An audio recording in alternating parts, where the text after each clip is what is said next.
Bonjour, je dis bonjour à tout le monde, il est 11h04, je dis bonjour à tout le monde parce que nous allons débattre d'un sujet qui vous fait déjà réagir, je le sais, au 0826 300 300.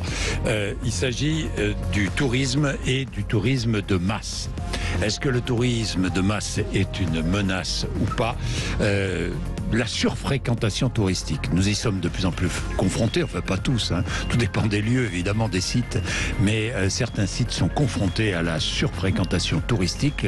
Les touristes, qu'ils soient français ou étrangers, se déplacent de plus en plus nombreux. Il n'y a pas qu'en France d'ailleurs, hein, où cette question est posée, partout dans le monde.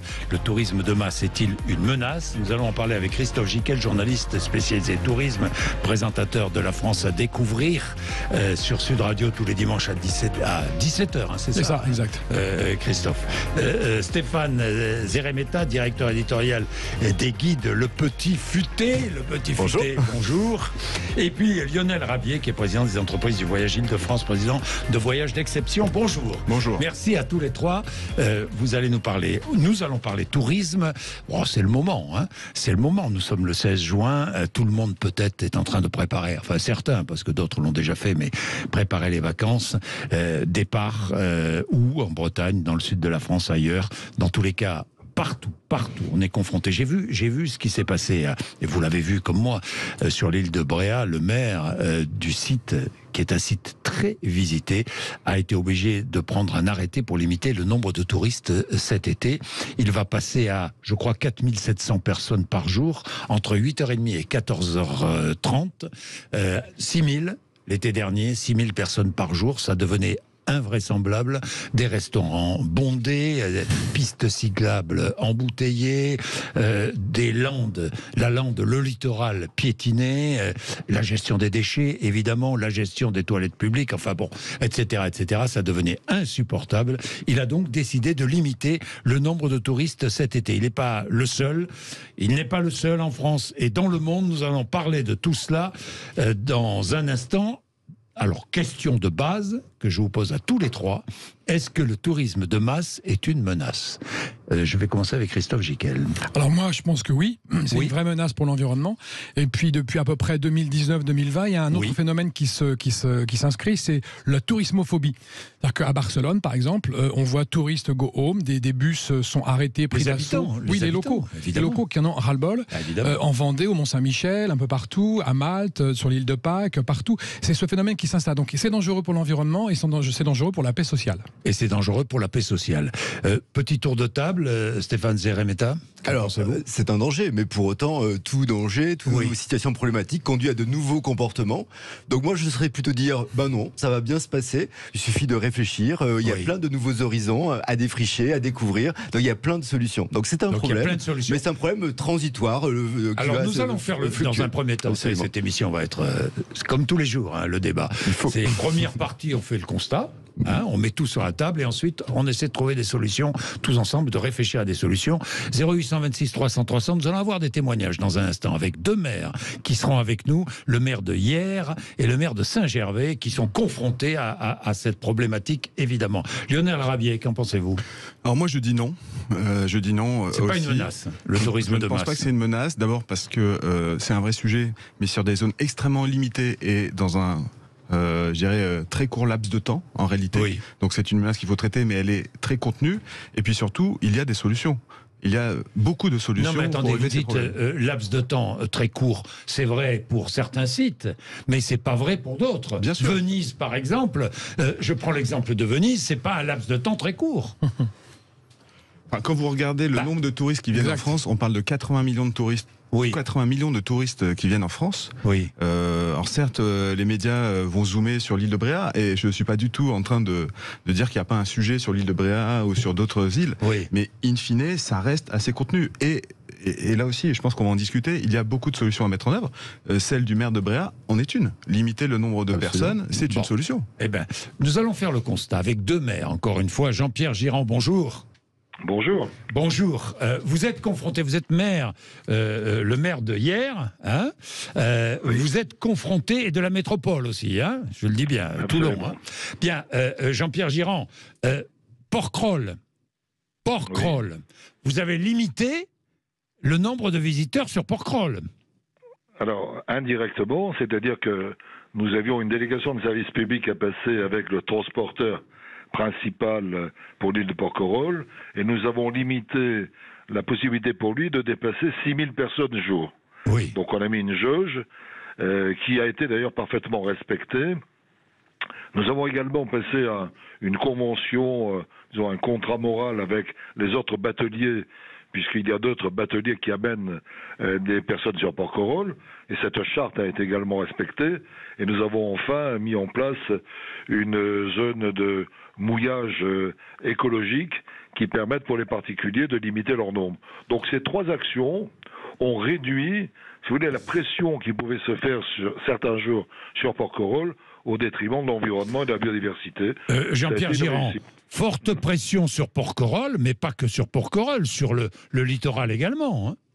Oui, mais si vous réduisez le nombre de voitures qui vont au bout de la presqu'île de Gien pour aller sur Porquerolles, vous réduisez également l'impact sur la presqu'île de Gien. Oui. Donc, pour nous, c'était le point crucial. Oui. Alors, pour le reste, il y a du monde dans ma commune et on est tous parfois avec un tourisme excessif.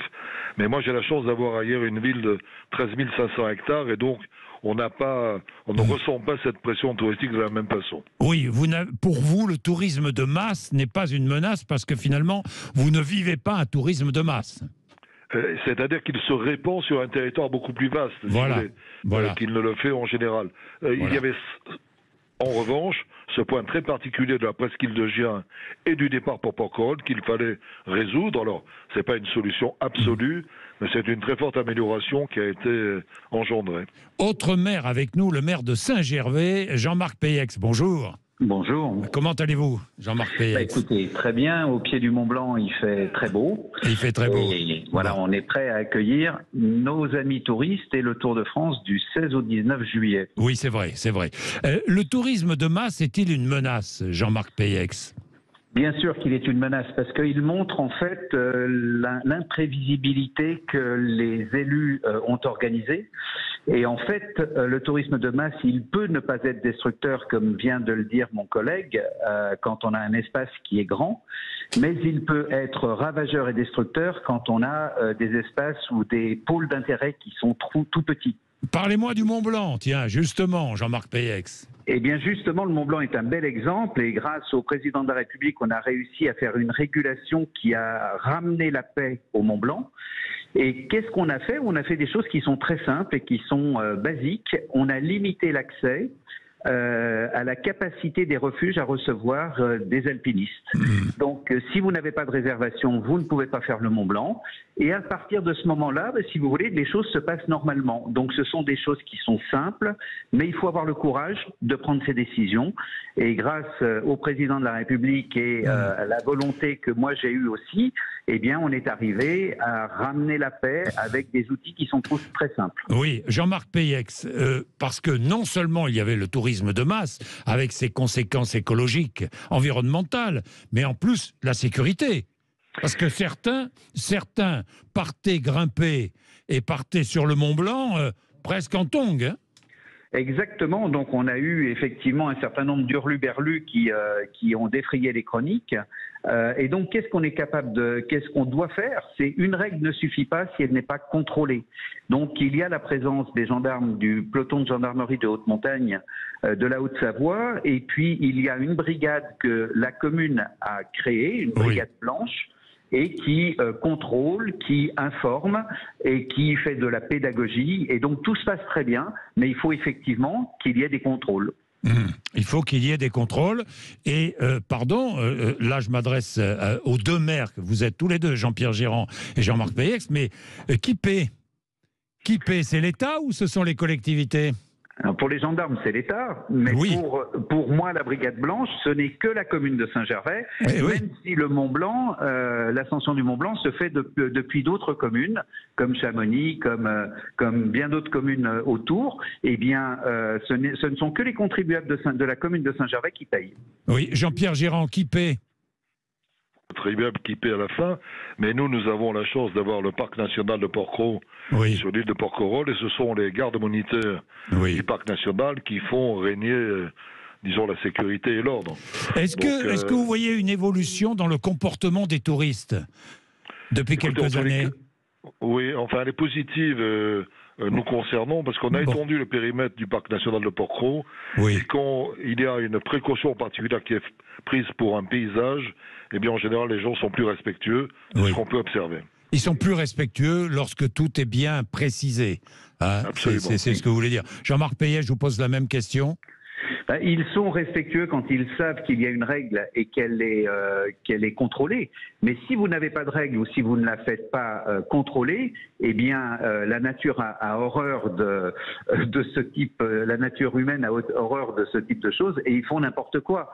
Il faut comprendre aujourd'hui que les touristes ne sont plus des gens qui reviennent chaque année sur le même site. Il y a beaucoup de zappeurs.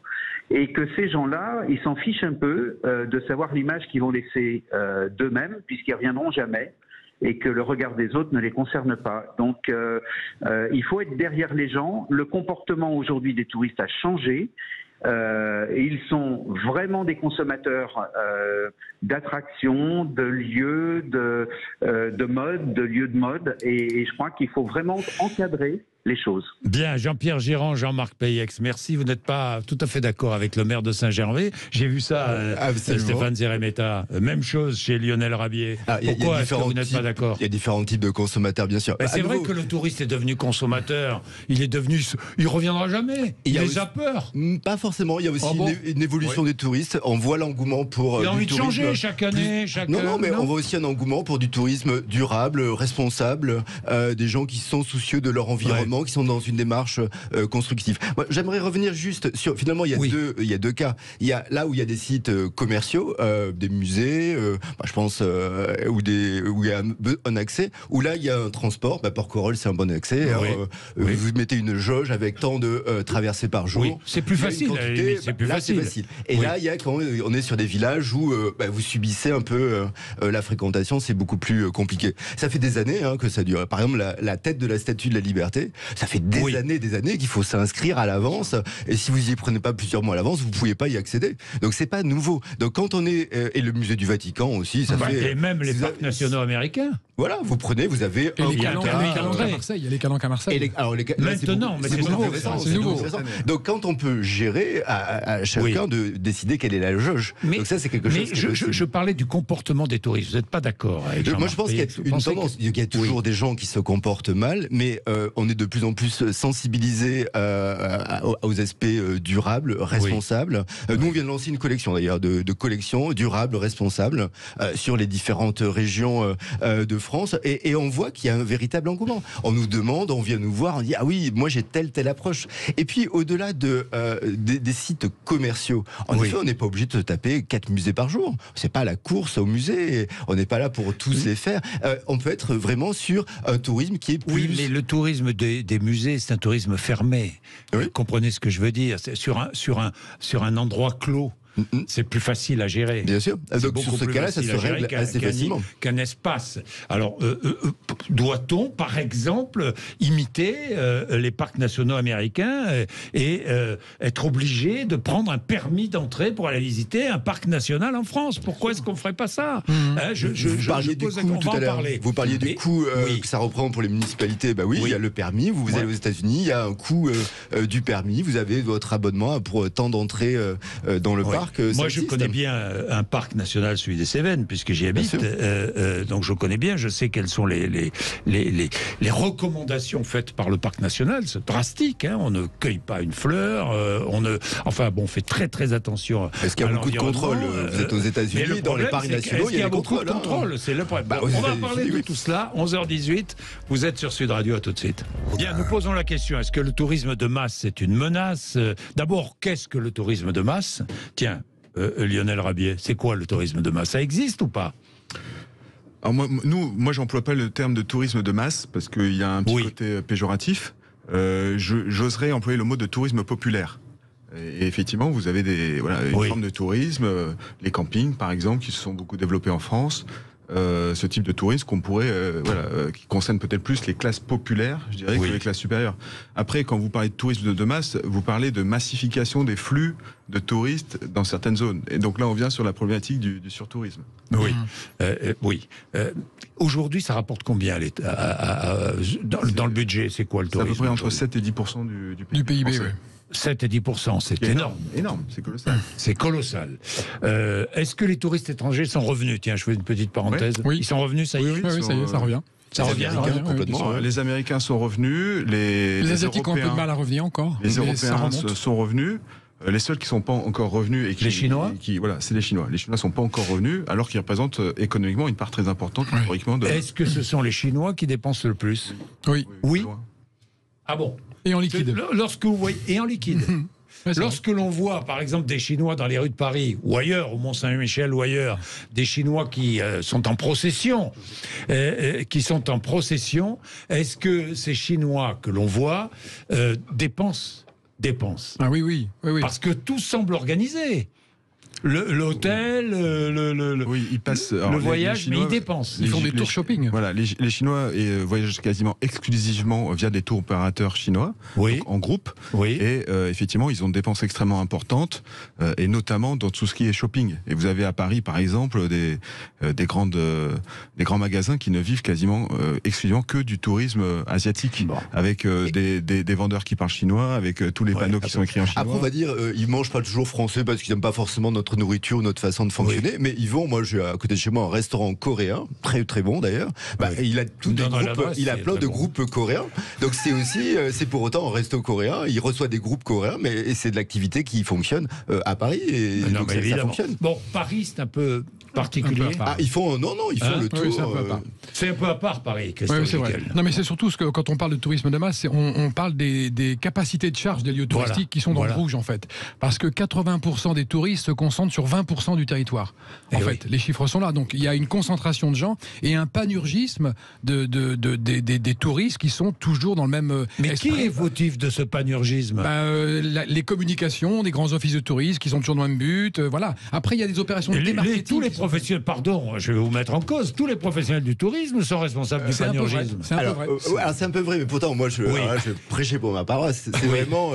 Nous on a toujours dit il faut défricher de nouveaux horizons. C'est vrai. Ça, c'est la ligne éditoriale du Petit Futé. Et donc, du coup, mais surtout en proposant des alternatives. Par exemple, il y a très longtemps que Lisbonne est saturée. Vous allez à Lisbonne, il y a des Français de partout. Intéressez-vous à Porto, qui est une ville très importante aussi. Et puis, lorsqu'il y aura trop de personnes sur Porto, ça va se déporter sur un nouveau territoire. Donc, c'est vrai que si on est sur la volonté toujours d'aller sur les mêmes destinations, parce qu'on manque d'idées. On manque d'idées pour aller sur d'autres destinations. Oui, mais par exemple, Sarlat l'été, c'est on peut plus marcher dans les rues. C'est sûr. Mais je me mets à la place. Le tourisme de masse est une menace, peut-être pour les habitants. Je me mets à la place des habitants de Sarlat. Et en plus, ça fait monter les locations de Airbnb. Donc les gens ne peuvent plus louer dans leur propre ville. Carcassonne, c'est le problème. Biarritz, c'est le problème. C'est vraiment des vrais problèmes d'immobilier en plus. Toute la côte basque, et la côte d'Azur, et enfin bon, etc. Il y a 1000 exemples. Le Mont-Saint-Michel, n'en parlons même pas. 23 000 visiteurs par jour, à un moment donné, ils ont craqué. Visiteurs par jour. Il faut limiter. Oui, bien sûr. Pourquoi est-ce que le Mont-Saint-Michel ne limite pas le nombre de touristes? Parce qu'ils vont y venir, mais ils estiment que les touristes chinois, japonais qui viennent en masse au Mont-Saint-Michel ont le droit de visiter quand ils le veulent. Ils ont du mal. Le maire a fait une annonce là-dessus. Il a du mal à juguler le trafic.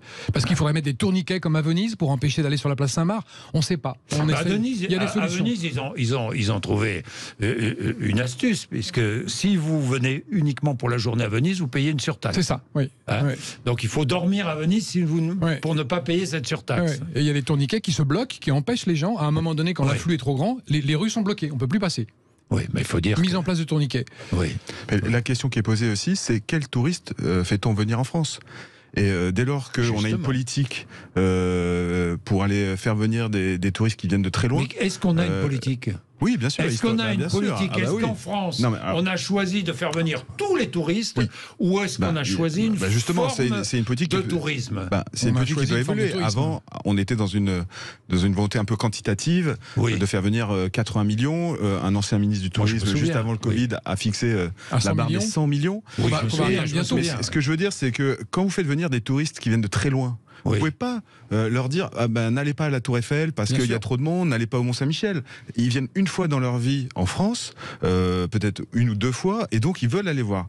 Et c'est pour ça que je pense que d'un point de vue, communication, on devrait plutôt faire venir des touristes qui viennent de plus près de chez nous. Bon, il y a aussi en plus des considérations écologiques derrière, parce que les Belges, les Néerlandais, etc., c'est vrai que eux, c'est plus facile de leur dire allez visiter la basilique de Saint-Denis ou allez plutôt dans les Cévennes où il y a un peu moins de touristes que sur la Côte d'Azur. Mais venez chez nous, venez chez nous. Et vous voyez, il y a aussi une politique globale à mener. Oui, puis il y a des phénomènes qu'on ne maîtrise pas, d'engouement sur les réseaux sociaux. Par exemple, quand Lupin a cartonné avec sa série, tout le monde s'est rué sur Etretat. À Dubrovnik en Croatie. Voilà. J'ai vu qu'il y avait des associations qui s'étaient constituées pour essayer de limiter. Porto Vecchio, Marseille, partout, il y a des associations qui luttent contre l'afflux des touristes. On estime à 20% la tourismophobie aujourd'hui dans certaines communautés. 20%. Alors qu'avant c'était à 10%, 8%. Mais ça va aller en s'amplifiant. Je pense que ça va partir. Moi, ce qui me rassure, c'est que vous avez interviewé 2 maires et les 2 vous ont dit qu'ils avaient trouvé des solutions. Donc à un moment, c'est un choix politique. On va en parler des solutions. Il est 11h28. Merci d'être avec nous tous les 3. À tout de suite. Si vous voulez vous mêler à la conversation, ce n'est pas compliqué. 0826 300 300. Le tourisme de masse. Bon, vous n'aimez pas cette expression, mais enfin, le tourisme, comment pourrais-je dire populaire. Bon, si vous voulez. Panurgiste. Le tourisme, quoi qu'il n'est pas, il est parfois élitiste, le tourisme. Moutonnier. Le tourisme moutonnier. Bon, Christophe Gicquel a trouvé. C'est pas sympa. Non, parce que. Non, ah bon, d'accord. Parce que rien qu'en disant nous-mêmes, on s'exclue, je pense, de ces groupes-là. Moi, je fais alors que moi, quand je vais à New York, je vais voir l'Empire State Building, je vais voir la Statue de la Liberté. Je trouve que c'est péjoratif de. Absolument. Il est important d'avoir vu la Tour Eiffel quand on vient à Paris. Si on vient pour la première fois, est-ce qu'on peut venir à Paris sans aller voir la Tour Eiffel? Franchement, on n'est pas obligé de monter dedans.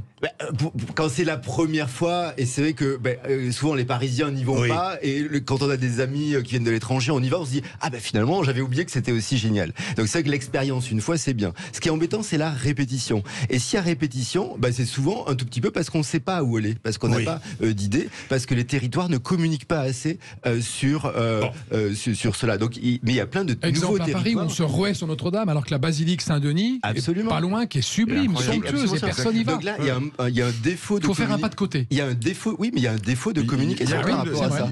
Donc c'est aux institutionnels, à ceux qui sont en charge de la promotion touristique des territoires, à nous médias, nous petits futés, nous le faisons. C'est vraiment notre ADN de faire la promotion, de dire c'est génial d'aller découvrir cela. Bien, alors il y a des mesures qui sont prises ici ou là. Vous disiez, avant de parler des mesures, vous disiez qu'en Ile-de-France, Disneyland, c'est le premier site touristique, le plus visité. Louvre. De Versailles, Louvre, Tour Eiffel. Absolument. C'est les 4. Ce sont les 4. Et en province En province, c'est Carcassonne, c'est le Zoo de Beauval, c'est le Futuroscope. C'est magnifique d'ailleurs. Mont-Saint-Michel. Le Mont-Saint-Michel, évidemment. Le Mont-Saint-Michel, Zoo de Beauval, puis du Fou. Et voilà. Voilà, c'est ça. Et puis tout le reste. Et alors là vraiment, on s'y précipite.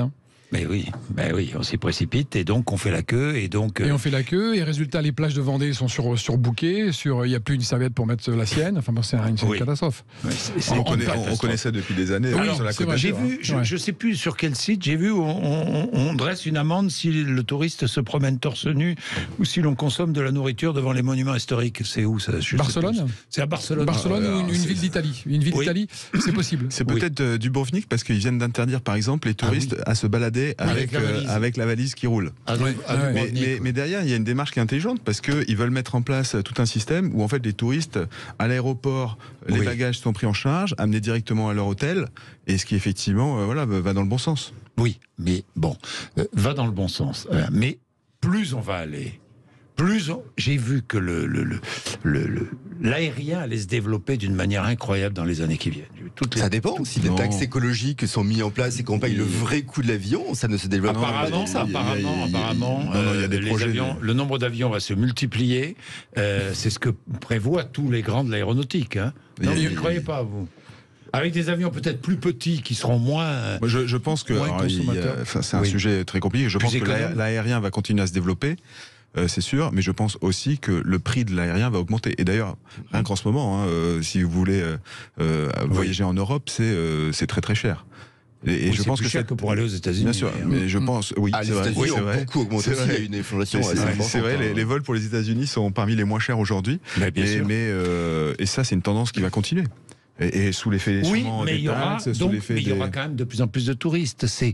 La mobilité est de plus en plus grande. Oui, mais ne serait-ce que les touristes franco-français, les touristes français qui visitent la France. Le problème du tourisme, c'est vraiment le fait que les gens, ils vont tous au même moment. C'est ça. Il faut désaisonnaliser le tourisme. Il faut désaisonnaliser. Mais comment déjà pas. Par exemple. Mais les vacances scolaires sont toujours les mêmes. Les vacances scolaires sont toujours les mêmes. Il y a plein de gens qui sont pas soumis aux vacances scolaires. Ça peut changer. Par exemple, on a travaillé notamment avec les institutionnels corses sur la mise en place de nouveaux guides pour mettre en avant des événements qui ont lieu hors saison, parce qu'ils disent nous en saison on est débordés, on veut pas un touriste de plus. Par contre, octobre, novembre, il faut trouver. Donc on crée des événements. Comment faire création d'événements, des fêtes, des festivals, et sur lesquels on communique. Et en communiquant là-dessus, on se dit tiens, je vais y aller hors saison à cette période. On peut bouger les vacances scolaires. Alors qu'on n'y aurait pas pensé. On va bouger les vacances scolaires. Oh là là, si vous bougez. Il faut qu'il y ait une volonté les politique. Professionnels du tourisme, en Allemagne, vous avez 15-20 landers avec 15-20 dates de vacances différentes. Il n'empêche que, par exemple, je vais prendre un autre exemple, Lascaux, ils ont été obligés de fermer. Oui. Ils ont été obligés de fermer en 1963. Pourquoi Parce que les touristes bousillaient le... Pardon, mais... Oui, mais la duplication donc, avec est-ce qu'on va pas un jour être obligé de fermer certains sites, même carrément Ou de les réguler, comme sur l'île de Pâques, on ne peut plus approcher les Moai sans avoir payé maintenant. Mais après, le fait de réguler, de donner un prix, qu'il faille réserver des mois à l'avance pour être, par exemple, pour aller à l'Alhambra en Andalousie, et de réserver, ça donne de la valeur aussi aux choses. On n'est pas dans la surconsommation, à dire, allez, je me fais le Louvre, je me fais le musée d'Orsay, etc. Et on empile le tout. Non, ça a une valeur, on est obligé de s'organiser. Et quand on y est, donc, on profite de ce moment. Il ne faut pas avoir peur du tourisme populaire, comme vous dites, ou de masse. Il faut simplement l'organiser. Et ça redonne de la valeur aux choses. Lascaux est un bon exemple, parce qu'à côté de Lascaux, il y a Lascaux 2, ils ont construit Lascaux 2, Lascaux 3, qui aujourd'hui des imitations. Certes, mais avec des centaines de milliers d'habitants. C'est vrai, j'ai vu. C'est un vrai succès touristique. C'est un vrai succès touristique. C'est vrai. J'ai pas le sentiment que les gens sont frustrés quand ils vont visiter Lascaux 2 ou Lascaux 3. Mais aussi, on a la grotte de Chauvet aussi dans en Ardèche. Mais évidemment qu'il faut partout on doit réguler la préservation des systèmes. Et modifier le comportement des gens. Je crois que c'est à Florence ou à Milan, je crois que les perches à selfie sont interdits. Voilà. Parce que les perches à selfie. Ah bon? Parce que les gens, ils ont un mètre de perche au bout duquel ils mettent leur téléphone et ils se filment comme ça. Donc ils se tournent, ils font mal à quelqu'un. Enfin, c'est un bordel. Les évolutions technologiques sur les téléphones fait que notre bras suffit maintenant. Les perches. Mais les food trucks sont interdits, les perches à selfie.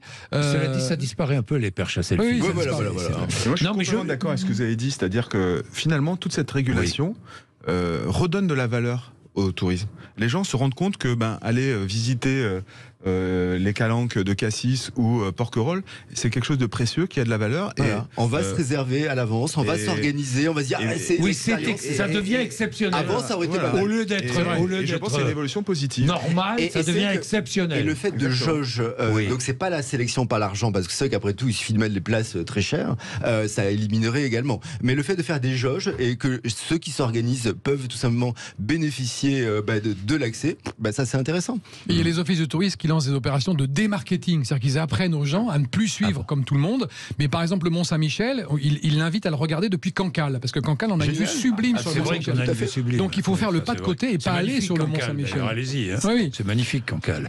Non, mais c'est vrai. Bon, on est en train de faire le tour de France. Et après, c'est aussi moi j'adore ça. Ce qui est important, c'est aussi la recréation de nouvelles expériences touristiques. Alors certes, c'est intéressant d'aller sur le Mont-Saint-Michel, mais on va chez le petit producteur. Alors justement, est-ce que le touriste, dans le comportement, parce que ce qui m'intéresse, c'est le comportement finalement du touriste. Qui a changé ? Et voilà. Et le comportement a changé. Est-ce qu'aujourd'hui, comme avant, le touriste va sur les gros sites, ou est-ce qu'il recherche autre chose, un autre tourisme? Si vous étouffez, il y a trop spontanément, vous allez avoir plus de calme. Mais si on vous propose à côté d'aller chez l'ostériculteur, une expérience, il vous explique, je cultive comme ça, marée haute, marée basse, ça augmente, on peut déguster à la fin, vous êtes en famille, c'est une expérience absolument géniale.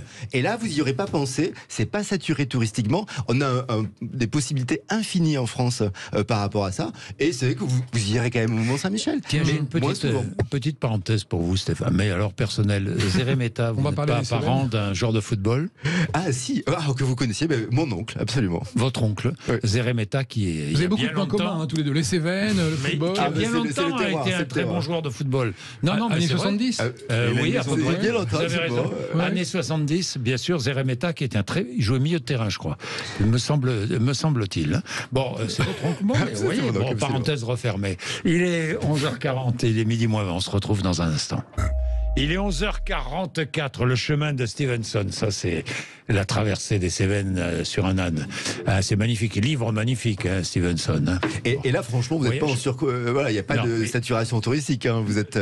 Si on parlait des Cévennes, il n'y a pas de saturation touristique, sauf ça commence l'été. Le chemin de Stevenson, ça commence à être fréquenté. On ne va pas s'en plaindre. Sur quel parcours? Ceux qui louent des ânes, les petits producteurs sur les marchés sont contents de voir un peu cette. Non, mais ça, c'est vrai. En fait, quand il n'y a pas trop de tourisme, c'est bien, c'est important. Alors attendez, on va prendre un témoignage, tiens, celui de Frédéric. Bonjour Frédéric. Oui, bonjour. Vous revenez d'un séjour à Porto Vecchio. C'est ça. Alors, racontez-nous le tourisme de masse. Écoutez, moi j'avais été en 2016 à Porto Vecchio. J'ai vu un changement. J'ai bien compris qu'ils ont voulu jouer sur la régulation des tourismes. Maintenant, ce que met en place la mairie, je trouve ça quand même moyen. C'est-à-dire qu'ils se sont mis à privatiser les plages. Donc déjà, à ce moment-là, je trouve que normalement, c'est quand même du domaine public. Donc on devrait quand même y avoir accès comme on le souhaite. Et ils veulent moins de touristes, mais en plus de privatiser les plages, ils les déforestent pour créer des campings. Donc c'est aussi un peu une incitation, je sais pas. C'est-à-dire que vous pensez que la municipalité de Porto Vecchio fait tout pour attirer un maximum de touristes, remarquez. Alors je pense qu'ils mettent des choses, de plus en plus de choses en place pour pouvoir accueillir le nombre de touristes qui doivent venir de plus en plus au fur et à mesure des années. Mais vous regrettez, quoi. Vous voyez un changement et vous regrettez, quoi. Ouais, je vois un changement. Ça existe souvent, ce rêve. Je comprends ça, Frédéric, parce qu'on a tous eu cette réaction-là, à un moment donné ou à un autre. Retourner sur un site qu'on a connu, dont on a un souvenir idyllique, et puis on y retourne 10 ans après, on se dit merde. La politique a changé. Par exemple, dans du Gard, le fameux pont du Gard. Quand ils ont fait l'évolution complètement, qu'ils ont restauré, ils ont recréé l'espace complètement. Tout le monde a protesté, mais avant on y allait, on roulait sur le pont, on pouvait se garer n'importe où. On roulait sur le pont. On saccageait la garrigue. Et là aujourd'hui, alors c'est vrai qu'il y a un parking payant, mais il faut quand même reconnaître que c'est beaucoup de touristes étrangers qui viennent, ça fait des rentrées, ça finance les choses. Il y a un super musée qu'ils ont construit et toute la nature s'est reconstituée. On a un pont du Gard en pleine nature. Donc c'est vrai que c'est quand même aussi redonné. Et par rapport à ça, moi je constate aussi, à nouveau sur le Gard, dans le parc national de Camargue, ou tout le long du côté de Sète, là, ils ont repris de l'espace qui était bétonné, des routes mal construites, des parkings un peu sauvages, pour les recentrer, empêcher les parkings, les mettre on peut pas entrer, quoi. Oui, non, mais si vous prenez 3 heures de queue. Vous prenez tout le littoral à côté, ils ont quand même réaménagé complètement cette partie du littoral. Avant, c'était sauvage, on abîmait la nature. Aujourd'hui, il y a quelques parkings, c'est modéré, c'est quand même beaucoup plus organisé, donc ça peut s'organiser. Bon, ça peut s'organiser, oui. C'est ce que font beaucoup, comme vous le dites, beaucoup de collectivités locales. J'ai vu des zones en Camargue à réduire les parkings, et donc d'année en année, ce parking se réduit. Sauf que celui qui habite, il peut plus se garer, est obligé d'aller au parking, parce que lui, il a perdu tout son pays, quoi. Oui, absolument. Et ce contre quoi luttent les communes et les habitants. Il peut plus se loger. C'est les détritus. Touristes, il peut plus se loger. Les détritus, c'est horrible. Airbnb, il faut réguler, non? Il faut taxer. Est-ce qu'il faut surtaxer Airbnb? Oui, moi je pense. Barcelone l'a fait, c'est 30 000 € l'amende. Combien? 30 000 €. Ah oui. 30 000 € l'amende, c'est cash, ça a été décidé. Dire qu'il y a quelqu'un loue un Airbnb qui n'est pas dans les clous, qui l'a pas déclaré, il paye 30 000. Donc ça dissuade. Vous êtes d'accord tous les trois? Oui, il y a ça tape un peu fort. Il y a déjà une régulation à Paris. À Paris, bien sûr. Airbnb, vous n'avez pas le droit de louer votre bien. L'amende est chère. Les contrôles. Oui, mais les contrôles. Qui contrôle? C'est toujours le problème en France, c'est qu'il n'y a pas de contrôle. Je pense plus globalement, on voit bien qu'aujourd'hui, il y a une prise de conscience. Avant, effectivement, le tourisme, c'était, on faisait venir tout le monde, il y avait vraiment cet objectif de chiffre. Aujourd'hui, on voit que c'est très important d'avoir une démarche qualitative. Il y a des villes qui prennent des mesures, il y a des quotas qui sont mis en place. Voilà, c'est un processus. Et je pense qu'aujourd'hui, la direction, elle est engagée. Juste un petit point sur Airbnb. Certes, mais il y a des endroits où quand même, vous logez à Paris, trouver un hôtel, c'est quand même très compliqué. Et il y a des gens qui sont contents de l'expérience. C'est très cher, mais au-delà du prix, il y a des gens qui sont contents de l'expérience Airbnb. Quand vous avez un appartement, vous avez 2 chambres, et que vous louez une deuxième chambre, que vous recevez, on adore cette propre expérience. Mais quand les Parisiens constatent que 20 000 logements sont réservés au Airbnb, alors que ça pourrait être des logements de location pour eux, c'est quand même un lorsque nous problème. allons sur certaines destinations touristiques et que nous avons la chance de partager le quotidien d'une personne qui vous reçoit, parfois c'est dans une ferme. Non, mais personne ne rejoint. Mais Airbnb, c'est beaucoup ça aussi. Il y a les deux aspects en fait. Le principe d'Airbnb, mais comme toute chose, il faut une régulation. Comme toujours, parce que toute innovation, et Airbnb, c'est une grande innovation. Et c'est le local qui trinque, c'est le Parisien qui trinque. Par exemple, il y a beaucoup d'agritourismo en Italie. Moi, j'ai eu la chance de faire le tour d'Italie, de Sicile, en agritourismo. Dans cette ferme, il y a des places, il y a quelques chambres. Mais ça n'a pas d'impact sur la population locale. C'est un peu la surlocation d'Airbnb, ça gaffe tout le monde à Paris, à Biarritz, partout en France. Là, ce que vous dénoncez, ce sont les excès. C'est pas forcément le Airbnb en soi. Et qu'on va payer au moment des Jeux Olympiques en plus. Alors justement, parlons-en des Jeux Olympiques. Combien de touristes attendus? 16 millions. 16 millions de touristes attendus. De touristes sur quelle période? Sur 3 semaines? 3 semaines, ça va être 16 millions en Ile-de-France, à Paris, sur l'année prochaine au mois d'août. C'est ça. Non mais 16 millions sur 3 semaines. On imagine. Ça va être une gigantesque fête. Surtout si le métro marche, fonctionne. La question, c'est plus les transports. transports. Ça va être une gigantesque fête. Et les bus, le métro. Pardonnez-moi l'expression, la question, c'est les transports en commun quand vous voyez qu'il y a des lignes qui sont arrêtées pendant 1h30 de la chaleur. Mais ces touristes-là vont circuler, vont pas rester qu'à Paris. Ils vont circuler dans toute la France. C'est une chance pour la Les France. trains vont être bondés, les avions. Mais est-ce qu'on va savoir gérer ça? Rendez-vous dans un an. Est-ce qu'en France on gère bien les touristes?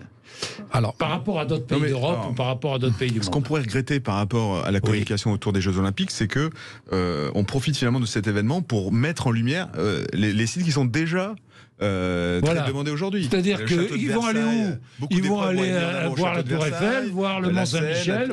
Ça aurait pu être l'occasion finalement de mettre en lumière d'autres lieux que charge à ces autres lieux d'être présents. Vous aussi les professionnels de le faire. Nous le faisons. Vous êtes président des entreprises du Voyage Île-de-France, président de Voyage Exception.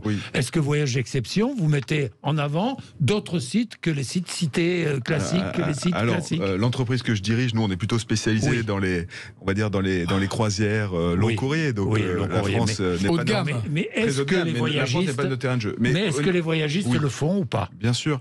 Vous savez, c'est facile, c'est plus facile de vendre le Mont-Saint-Michel et la Tour Eiffel que d'aller chercher un site un peu original. Souvent, ce que je dis, les gens passer un week-end à Venise, vous n'avez pas besoin d'une agence de voyage pour aller passer un week-end à Venise. Vous allez sur Internet, prenez, voilà. Justement, les agences de voyage, elles sont là justement pour dire à leurs clients, n'allez pas à Venise, allez plutôt...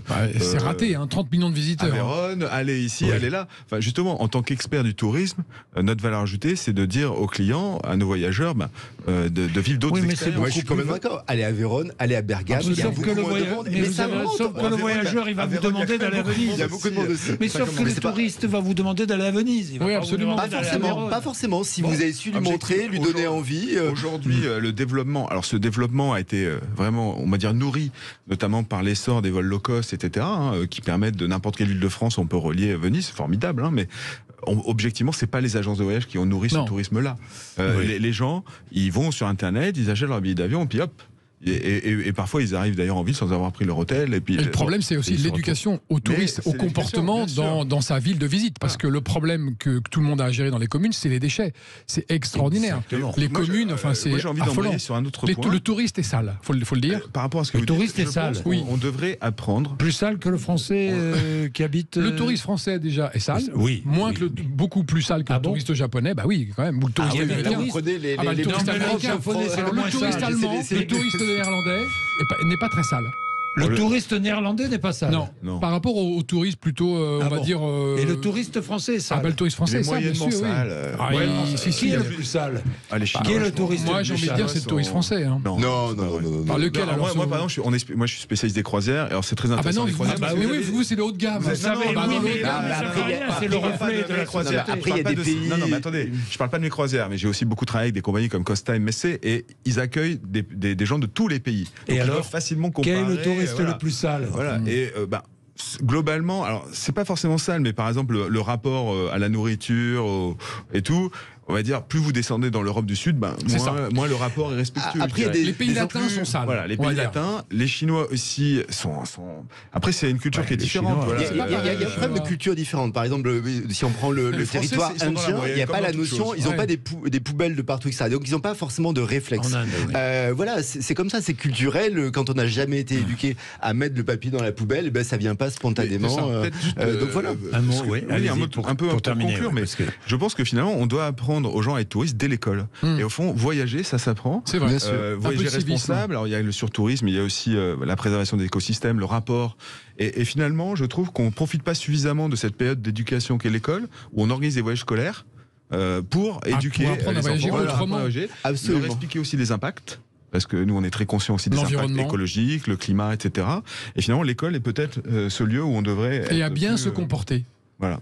Et à bien se comporter. Bien, et c'est peut-être aux populations locales, à nous, aussi de participer à l'éducation des touristes. Et d'organiser. Ça, c'est difficile. Oui, c'est difficile. Mais n'oublions pas tout ce qui nous apporte quand même. C'est quand même des centaines de milliers d'emplois en France. C'est ça le paradoxe. Il faut critiquer, mais il faut aussi être conscient de tout ce que nous apportent les touristes. Les commerçants sont conscients de ça, mais ils ont l'impression d'être envahis par des sauterelles tous les ans. Et à nous d'être organisés, mettre en place des poubelles de partout, des parcours simples, etc. De réorganiser les choses. Le problème des poubelles, c'est un problème. C'est fou, Bien, merci à tous les trois. Merci, c'est passionnant. Un sujet, on aura l'occasion d'en reparler, évidemment. Et avec Christophe Gicquel, La France à découvrir, c'est tous les dimanches à 17h. Le Petit Futé, Stéphane Zeremeta, alors, parlez-moi de votre nouvelle... Alors, la collection durable. Donc, c'est une collection absolument étonnante sur tourisme durable et responsable sur les différentes régions de France. C'est du slow tourisme, c'est tranquille, on va rencontrer le petit producteur. C'est pas forcément, ces grands sites touristiques. C'est le pas de côté. Et c'est une narration assez sympathique à lire et qui vraiment permet avoir de nouvelles idées pour être sur ces endroits non saturés. Et je note qu'il n'y a rien sur les Cévennes, je suis extrêmement déçu. Ah, mais ça va venir. Il y a le chemin de Stevenson. Et il y a toute cette collection de carnets de voyage aussi. Faucigny-Clière, que vous connaissez pas forcément. Le Val-Briard en Seine-et-Marne, qui est étonnant. Autun-Morvan. Donc voilà, à nous aussi de proposer plein de produits, plein d'idées. Et oui, par exemple, on était aussi, mais ça fonctionne aussi, c'est en France, mais aussi à l'étranger. Tout le monde veut aller au Québec, mais le Nouveau-Brunswick, c'est à côté, c'est une destination absolument extraordinaire. S'il n'y a pas des petits guides comme ça pour vous y aider, vous n'allez pas forcément deviner. Et pas forcément. Au Nouveau-Brunswick, oui, je ne sais pas pourquoi on irait. Si on ne sait pas. Si on ne sait pas. Et pourtant, Léo Marbleu, c'est là-bas. Et donc, c'est absolument extraordinaire. Donc, à nous aussi de faire notre travail, d'inspirer, donner d'autres idées pour sortir des sentiers battus et de cette surfréquentation touristique. Lionel Rabier, voyage d'exception. Donc, vous, ce sont des... Nous, on est de luxe. Non, exception. On organise des croisières sur des petits bateaux avec des conférenciers. Avec des conférenciers. Toujours avec des conférenciers, donc sur l'histoire, sur la nature, sur la musique. J'ai des journalistes parfois. C'est vrai. Merci beaucoup. Merci. 11h57. Merci à tous les trois d'être venus nous voir ici sur l'antenne de Sud Radio.